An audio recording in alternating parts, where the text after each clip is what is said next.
ক্ষমতা থেকে এরা চলে যাবে বুঝতে পেরে যা নোংরামি করছে।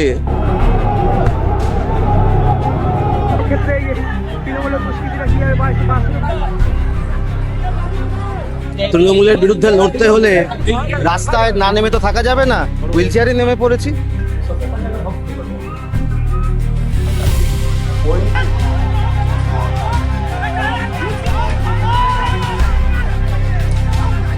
তৃণমূলের গুন্ডা বাহিনীকে একটাকে অ্যারেস্ট করা হয়নি।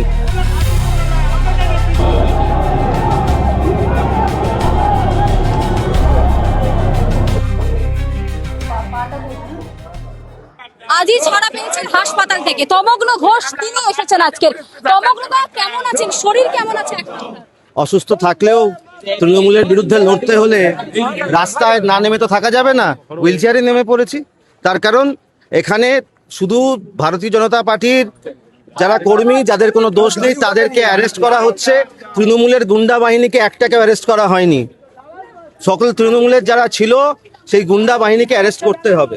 আজকেই ছাড়া পেয়েছেন, আজকেই আবার পথে নেমেছেন? হ্যাঁ, ছাড়া পেলাম, ভেবেছি ভাবিনি যে নামতে হবে আজকে। 3-4 দিন রেস্ট নেওয়ার কথা তো ডাক্তার বলেছেন, কিন্তু ইতিমধ্যে পায়ে এখনো এয়ার বুটটা এখনো করা হয়নি। আপনার সামনেই তো ঘটনাটা ঘটেছিল, মহিলাকে লাথিও মারা হয়েছে, চোখে দেখেছেন সবকিছু? না, আমি ওই সময় আমি ঘটনাস্থলে ছিলাম না, আমি তারপরে ঘটনাস্থলে এসেছি এবং যে ভিডিও দেখেছি, নিজের চোখে লাইভ না দেখলেও ভিডিও দেখেছি, অবশ্যই নক্কারজনক ঘটনা। যেভাবে আমাদের শশীগণ দিদিকে যেভাবে একটি ছেলে লাথি মারছে, এ রাজনীতি পশ্চিমবঙ্গে বহু বছর আমরা দেখিনি।